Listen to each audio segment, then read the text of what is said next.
કૈલાસ વિદ્યાલયમાં આપ સર્વેનું હાર્દિક સ્વાગત કરું છું।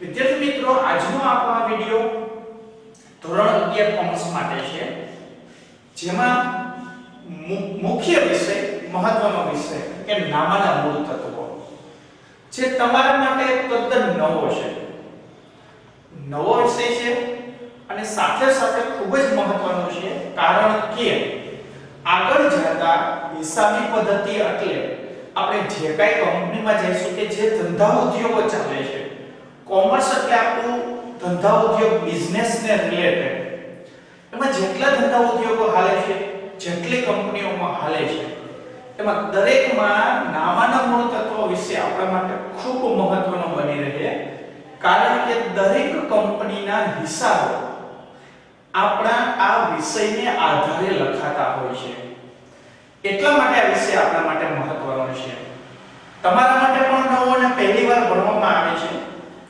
તો આપણે વિષયની શરૂઆત કરીએ એ પહેલા તમને એક નાનકડી સૂચના કે નામાના મૂળ તત્વો વિષય માટેનો એક અલગથી આપણે ચોપડો બનાવશું અને એમાં દરરોજ તમને જે ભણાવવામાં આવશે એના આધારે હોમવર્ક આપવામાં આવશે।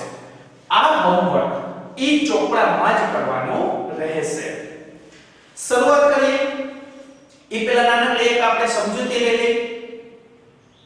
નામાના મૂળ તત્વો આ વિષયમાં આપણે શું કરવાનું હોય તો કે આખો વિષય કંપની અથવા તો ધંધા ઉદ્યોગના જે હિસાબો લખવામાં આવે છે, નામો જેને આપણે કહીએ છીએ, એ નામો લખવામાં આવે છે એને રિલેટેડ છે, જેમાં આપણે શું કરવાનું હોય તો કે ઘણી બધી દુકાનો હોય તો ત્યાં એક તો રોકડેથી આપણે ખરીદી કરતા હોય અને ઘણીવાર પૈસા બાકી રાખતા હોય કે 2 દિવસ પછી કે 5 દિવસ પછી આપી દેતા હોય, તો એને ઉધાર વ્યવહાર કહેવાય। આવા વ્યવહારોને લખવાના, વ્યવહારો લખાઈ જાય પછી અમુક ચોક્કસ સમયાંતરે એટલે કે મહિનાએ એક દિવસે 2 મહિને આ હિસાબોની કમ્પ્લીટ ટોટલ કરવાનું આપણે કે ભાઈ કયા વ્યક્તિને કેટલા રૂપિયા બાકી છે, એના આધારે આપણે ઘણા બધા નિર્ણયો લેતા હોય કે હવે આને ઉધાર આપવું કે ન આપવું। આ એક નાનકડી વાત થઈ। આ વિષયમાં આપણે વિસ્તૃતમાં આવું બધું શીખવાનું છે, પણ એની પહેલા આપણને આ વિષયમાં આવતા અમુક શબ્દોની ખબર હોવી જોઈએ, અમુક વ્યવહાર, અમુક વ્યાખ્યાઓ, નામો શું કામ લખવામાં આવે છે, તેનો હેતુ શું, આ તમામ બાબતોને આપણને બેઝિક ખબર હોવી જોઈએ। એટલે આપણું પહેલું ચેપ્ટર છે એનું નામ છે હિસાબી પદ્ધતિ અને પારિભાષિક શબ્દો, બે ભાગ પાડેલા છે। હિસાબી પદ્ધતિ એટલે શું, એનો હેતુ શું, એમાંથી શું ફાયદો થાય, આવી વિગતો શીખવાની। અને પારિભાષિક શબ્દો એટલે તો કે કંપનીના હિસાબો તૈયાર થતા હોય એમાં કયા કયા શબ્દોનો ઉપયોગ થાય, આ શબ્દોનો અર્થ શું એ આપણે શીખવાનું છે। આ પાયો છે।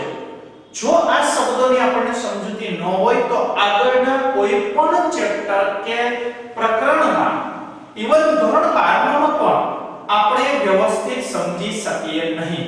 એટલે ખાસ શાંતિપૂર્વક વ્યવસ્થિત આપણે શીખવાનું છે। તો આવો આપણે શું શરૂઆત કરીએ છીએ। સૌથી પહેલો શબ્દ કે હિસાબી પદ્ધતિ એટલે શું। આપણા ચેપ્ટરનું નામ છે હિસાબી પદ્ધતિ અને તેના પારિભાષિક શબ્દો। તો હિસાબી પદ્ધતિ એટલે શું તો કે પહેલી એની જનરલ વ્યાખ્યા છે કે હિસાબી પદ્ધતિ એ વ્યવહારો અને બનાવો જે નાણાકીય લક્ષણો ધરાવતા હોય તેમને નાણાંના સ્વરૂપે નોંધવાની, વર્ગીકરણ કરવાની તેમજ તારણ કાઢી તેમનું અર્થઘટન કરવાની કળા છે। હિસાબી પદ્ધતિ એક કળા છે। ઈ કળામાં શું કરવામાં આવે છે તો કે વ્યવહારો અને બનાવો નોંધવામાં આવે છે। કેવા વ્યવહાર અને બનાવો તો કે એવા વ્યવહારો અને બનાવો જે નાણાકીય લક્ષણ ધરાવતા હોય। ચોખ્ખો મતલબ થયો કે નાણાકીય વ્યવહારો નોંધવામાં આવે છે, પણ વ્યાખ્યા છે તો વ્યાખ્યાના શબ્દો આપણને યાદ હોવા જોઈએ। સિમ્પલ ભાષામાં કહીએ તો હિસાબી પદ્ધતિ એટલે નાણાકીય વ્યવહાર નોંધવામાં આવે છે, પછી શું કરવાનું તો કે એની નોંધવાના, એનું વર્ગીકરણ કરવાનું અને તારણ કાઢવાના। એટલે 3 કામ થયા। શું? પહેલું તો નોંધવાનું, વર્ગીકરણ કરવાનું અને તારણ કાઢવાના, અને છેલ્લે આ તારણ પરથી એનું અર્થઘટન કરવાનું। તો હાવ સિમ્પલ વ્યાખ્યા ટૂંકમાં હાવ યાદ રાખવી હોય તો નાણાકીય વ્યવહારો નોંધવાના, પછી વર્ગીકરણ કરવાનું, એના તારણો કાઢવાના અને અર્થઘટન કરવાના. ચાર શબ્દો: નોંધવાના, વર્ગીકરણ કરવાનું, તારણ કાઢવાના અને અર્થઘટન કરવાનું. પણ સાથે સાથે ખબર હોવી જોઈએ કે આમાં માત્ર નાણાકીય વ્યવહાર નોંધવામાં આવે છે. ફોર એક્ઝામ્પલ તરીકે આપણે કોઈ પણ જગ્યાએ જઈએ તો માની લો કે 5 કિલો ટમેટા લીધા. સિમ્પલ ઉદાહરણ, 5 કિલો ટમેટા લીધા. 1 કિલોના 20 રૂપિયા છે, તો આપણે 100 રૂપિયાના ટમેટા લીધા. હવે બે વસ્તુ તમારી સમક્ષ થશે. 5 કિલો ટમેટાની ખરીદી કરી એમ પણ કહી શકીએ અને 100 રૂપિયાના ટમેટા લીધા આમ પણ કહી શકીએ. આપણે આ વ્યવહારમાં નોંધ શેની કરવાની? 5 કિલો ટમેટાની કે 100 રૂપિયાના ટમેટાની? તો સ્પષ્ટ ઉલ્લેખ છે કે નાણાકીય લક્ષણ હોય એ વ્યવહાર નોંધવાનો. 5 કિલો વાળો નહીં, 100 રૂપિયા વાળો વ્યવહાર આમાં નોંધવામાં આવે છે. તો આ એની પહેલી વ્યાખ્યા થઈ. બીજી વ્યાખ્યા અમેરિકન સ્ટાન્ડર્ડ કાઉન્સિલ પ્રમાણે, તો કે અમેરિકન સ્ટાન્ડર્ડ કાઉન્સિલ એટલે કે શોર્ટકટમાં ASC. તો આ સંસ્થાએ જે વ્યાખ્યા આપી છે એ સંસ્થાની વ્યાખ્યા પ્રમાણે શું? તો કે હિસાબી પદ્ધતિ એ સેવાની પ્રવૃત્તિ છે.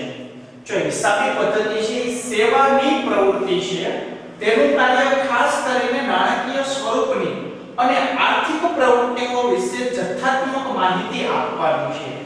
સેવાકીય પ્રવૃત્તિ એટલે શું? વ્યાખ્યા સમજીને વિગતે આપણે સમજીએ. જેનો હેતુ આર્થિક નિર્ણયોમાં મદદરૂપ થવાનો છે. ફરી એકવાર રિપીટ કરું છું કે હિસાબી પદ્ધતિ સેવાની પ્રવૃત્તિ છે. આ પહેલું સેન્ટેન્સ.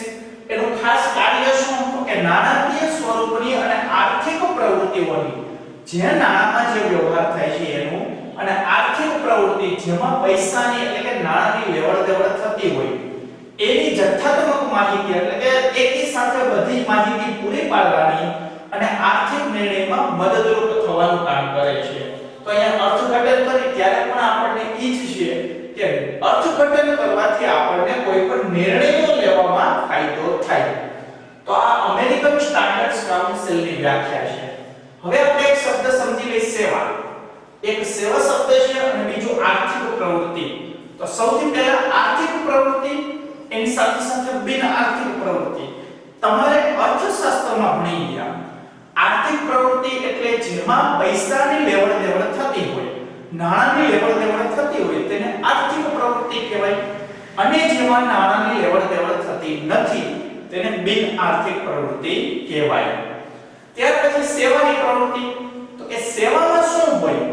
તો કે સેવામાં કોઈ પણ વસ્તુની આપ-લે ન થતી હોય. ફોર એક્ઝામ્પલ તરીકે હું 100 રૂપિયાના ટમેટા ખરીદું તો ટમેટા મને મળે છે અને 100 રૂપિયા હું આપું છું. લેવડ-દેવડ થઈ પણ વસ્તુની, નાણાંના બદલામાં વસ્તુની લેવડ-દેવડ થઈ. પણ એની જગ્યાએ કોઈ શિક્ષક તમને ભણાવે છે તો શિક્ષક પોતાનું જ્ઞાન આપે છે, સામે તમે ફી ભરો છો. પૈસાની લેવડ-દેવડ થાય છે પણ કોઈ વસ્તુ મળતી નથી. તો આ સેવાની પ્રવૃત્તિ કહેવાય. બીજું ઉદાહરણ, વકીલ. વકીલ તમારો કેસ લડે છે. તો કેસ લડે છે એની સામે આપણે એને ફી આપી છે, પણ સામે વકીલ આપણને કઈ વસ્તુ આપતા નથી. તો આ સેવાની પ્રવૃત્તિ કહેવાય. એટલે જ હિસાબી પદ્ધતિ સેવાની પ્રવૃત્તિ છે જેમાં હિસાબ લખી અને આપવાના છે, વસ્તુ કોઈ આપવાની થતી નથી.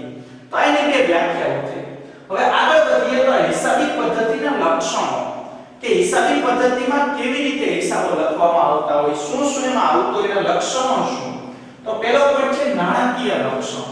હમણાં જ આપણે વ્યાખ્યામાં વાત કરી કે નાણાકીય વ્યવહારો નોંધવામાં આવે છે. તો કે હિસાબી પદ્ધતિમાં જે વ્યવહાર કે બનાવો નોંધવામાં આવે છે તેનું માપન નાણામાં થવું જોઈએ. ટમેટાનું ઉદાહરણ યાદ રાખજો. 5 કિલો ટમેટા ખરીદ્યા એમ નહીં, 100 રૂપિયાના ટમેટાની ખરીદી કરી એ પ્રમાણે. આગળ વધીએ, એનું બીજું લક્ષણ છે નાણું ફેરબદલીના માધ્યમ તરીકે.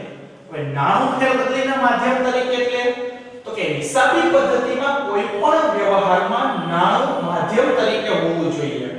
તમે કોઈ પણ વસ્તુના બદલામાં નાણું મેળવો અને પછી તે નાણાના બદલામાં અન્ય વસ્તુ મેળવો તો આને કહેવાય નાણું ફેરબદલીનું માધ્યમ. ફોર એક્ઝામ્પલ તરીકે હું પાડોશીની ઘરે જાઉં એક વાટકો બાજરાનો લોટ આપું અને એક વાટકો ઘઉંનો લોટ લઈ આવું, તો વચ્ચે એક નાણું આવતું નથી. ફેરબદલી તો થઈ જ 100%. મેં બાજરાનો લોટ આપ્યો, સામે મને ઘઉંનો લોટ મળે છે એટલે ફેરબદલી થઈ, પણ વચ્ચે નાણું આવતું નથી. તો આને હિસાબી પદ્ધતિમાં લખી શકાય નહીં. આ જ ઉદાહરણ નાણાના માધ્યમથી સમજીએ તો હું બાજુવાળાને 100 રૂપિયા આપું અને એ મને એક વાટકો ઘઉંનો લોટ આપે. નાણાની ફેરબદલી થઈ એટલે આ વ્યવહાર નોંધી શકાય. પછી બીજે દિવસે એ જ વ્યક્તિ 100 રૂપિયા મને પરત આપે અને મારી પાસેથી બાજરાનો લોટ લઈ જાય, તો પણ નાણાની ફેરબદલી થઈ. તો આ વ્યવહારને આપણે હિસાબી પદ્ધતિમાં લખી શકીએ. હાઉ સિમ્પલ ઉદાહરણ. તમે વસ્તુ વેચો અને પૈસા મેળવો, એ જ પૈસામાં તમે બીજી વસ્તુ મેળવો, તો વચ્ચે નાણું સહાયરૂપ મદદરૂપ થાય છે. આગળ વધીએ. વ્યવહારોનું વર્ગીકરણ અને વિશ્લેષણ. કે હિસાબી પદ્ધતિમાં વ્યવહારો જુદા જુદા પ્રકારે થાય છે, જેમાં રોકડ કે બિન રોકડ વ્યવહાર આવે.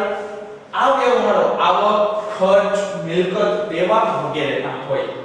તો આપણે જોયું કે વ્યવહારોનું વર્ગીકરણ અને વિશ્લેષણ. વ્યવહારોનું વર્ગીકરણ શું? તો કે સૌથી પહેલા બે શબ્દ આવ્યા, રોકડ વ્યવહાર અને બિન રોકડ વ્યવહાર, અથવા તો બીજી ભાષામાં કહીએ તો રોકડ વ્યવહાર અને ઉધાર વ્યવહાર. રોકડ વ્યવહાર એટલે શું?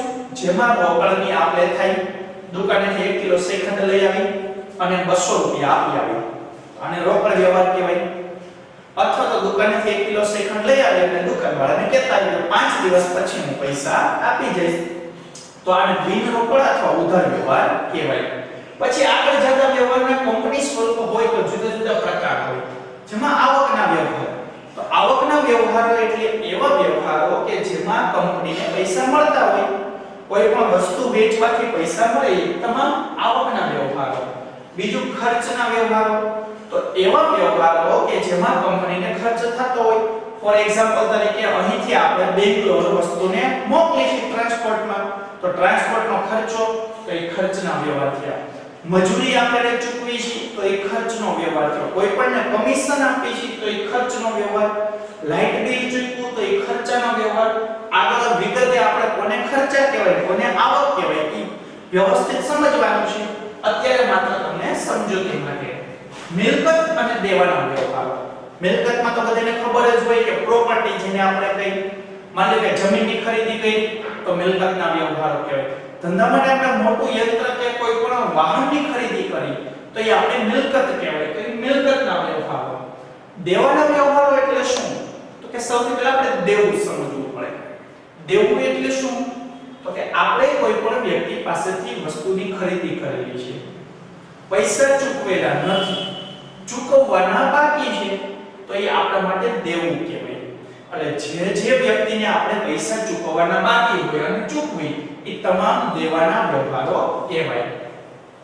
આગળ વધીએ. હવે વ્યવહારોનું અર્થઘટન.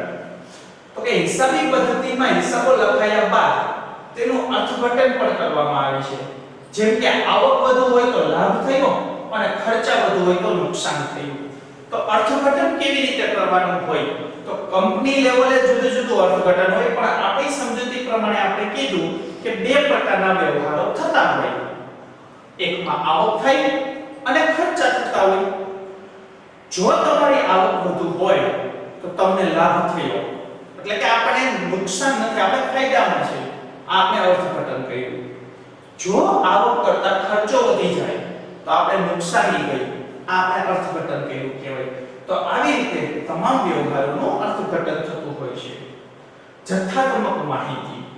તો કે હિસાબોમાં નોંધવામાં આવતી માહિતી નાણાં સ્વરૂપે હોવાથી તે જથ્થાત્મક માહિતી કહેવાય, તેને આંકડાકીય માહિતી પણ કહેવાય. હવે જથ્થાત્મક માહિતી એટલે શું? તો કે આપણે હિસાબો લખશો એટલે શું કરે, દરરોજ અલગ અલગ હિસાબો લખતા જાય, પછી મહિને એનો સરવાળો સાથે કરી કે આપણે કેટલી આવક થઈ અને કેટલો ખર્ચો છે. 6 મહિને અને વર્ષે જનરલી હિસાબો દર વર્ષે લખાતા હોય છે. તો એ એક સાથે આખા વર્ષની માહિતી એક જ આંકડામાં આપણને મળતી હોય, એટલે એને જથ્થાત્મક માહિતી અને આંકડાકીય માહિતી તરીકે પણ ઓળખવામાં આવે છે. પછી આર્થિક નિર્ણયો. આ માહિતી જે આપણને મળે એના ઉપરથી આપણે આર્થિક નિર્ણયો લેવાના હોય છે. તો કે હિસાબી પદ્ધતિ દ્વારા તૈયાર કરવામાં આવેલા હિસાબોને આધારે જુદા જુદા પક્ષકારો નિર્ણયો લેતા હોય છે. હવે આર્થિક નિર્ણયો કોઈ એક વ્યક્તિ ન હોય, એમાં જુદા જુદા ઘણા બધા વ્યક્તિઓ સંકળાયેલા હોય, તમામ વ્યક્તિઓ નિર્ણય લેતા હોય. ઉદાહરણ તરીકે શેર હોલ્ડર્સ કંપનીના શેર ખરીદવા કે કેમ, કંપની પોતાના વિકાસ અંગેના કે આર્થિક નિર્ણયોમાં પેલો શબ્દ આવ્યો શેર હોલ્ડર્સ. તો સૌથી પહેલા તો આપણને ખબર હોય કે શેર હોલ્ડર્સ એટલે શું. શેર બજારથી તો બધા પરિચિત હશો જ. કોઈ પણ કંપની મોટી કંપની હોય ત્યારે તે શેર બહાર પાડે. શેર એટલે શું, કેવી રીતે બહાર પાડવા, એની વિધિ, આ બધું તમારે BASP માં વ્યવસ્થિત ભણવાનું આવશે. એટલે આપણે ખાલી અત્યારે ખબર હોય કે શેર હોલ્ડર્સ કોને કહેવાય. તમારી પાસે ટાટા કંપનીમાં તમે રોકાણ કરવા માટે શેર ખરીદેલો હોય તો તમે શેર હોલ્ડર્સ કહેવાઓ. જરૂરી નથી ટાટા જ, કોઈ પણ પ્રાઇવેટ કંપનીમાં રોકાણ માટે જો આપણે શેર ખરીદેલો હોય તો આપણે શેર હોલ્ડર્સ કહેવાય. હવે આપણને કંપનીની માહિતી આર્થિક નિર્ણય લેવામાં મદદરૂપ થાય. કેવી રીતે? જો કંપનીનો વિકાસ થતો હોય, એનો નફો વધુ થતો હોય તો આપણને તરત આપણે નિર્ણય લઈ શકીએ કે આ કંપનીના શેર આપણે ખરીદી શકાય. જો કંપની સતત નુકસાનમાં જતી હોય તો આપણે આર્થિક નિર્ણય લઈ શકીએ કે આ કંપનીના શેર આપણે વેચી દેવા જોઈએ. એવી જ રીતે કોઈ પણ કંપની, તો કંપનીને પોતાનો વિકાસ કરવો હોય તો નવું યુનિટ બનાવવું કે કેમ. નફો થતો હોય તો નવું યુનિટ બનાવાય, નુકસાન જતું હોય તો નવું યુનિટ બનાવાય નહીં. તો કોઈ પણ વ્યક્તિ આર્થિક નિર્ણય લઈ શકે. અને છેલ્લો પણ છે ઐતિહાસિક માહિતી. તો કે હિસાબી પદ્ધતિમાં થઈ ગયેલા વ્યવહારો અને બનાવો નોંધવામાં આવે છે. જે બનાવ અગાઉ બની ગયેલા છે, જે વ્યવહાર આપણે કરેલો છે એ નોંધવામાં આવે છે. વ્યવહાર કે બનાવ બનેલો હોવાથી તે ભૂતકાળ બને છે અને ભૂતકાળ હંમેશા ઇતિહાસ દર્શાવે છે. આ હિસાબો ઐતિહાસિક માહિતી કહેવાય. ઐતિહાસિક માહિતી એટલે શું? તો કે સિમ્પલ છે. આજે તમે વ્યવહાર કોઈ પણ કર્યો તો વ્યવહાર થઈ જાય પછી આપણે નોંધ કરતા હોય અને વર્ષે એનો હિસાબ કરતા હોય તો જ્યારે હિસાબ કરીએ ત્યારે આપણા માટે ભૂતકાળની માહિતી કહેવાય. અને ભૂતકાળ હંમેશા ઇતિહાસ દર્શાવે એટલે આપણા હિસાબો ઐતિહાસિક માહિતી કહેવાય. તો આ આપણો પહેલો પ્રશ્ન હતો મિત્રો. શું હતો કે હિસાબી પદ્ધતિ એટલે શું, તેના લક્ષણો જણાવો. તો આવી રીતે તમે આખો પ્રશ્ન કમ્પ્લીટ કરી શકો છો.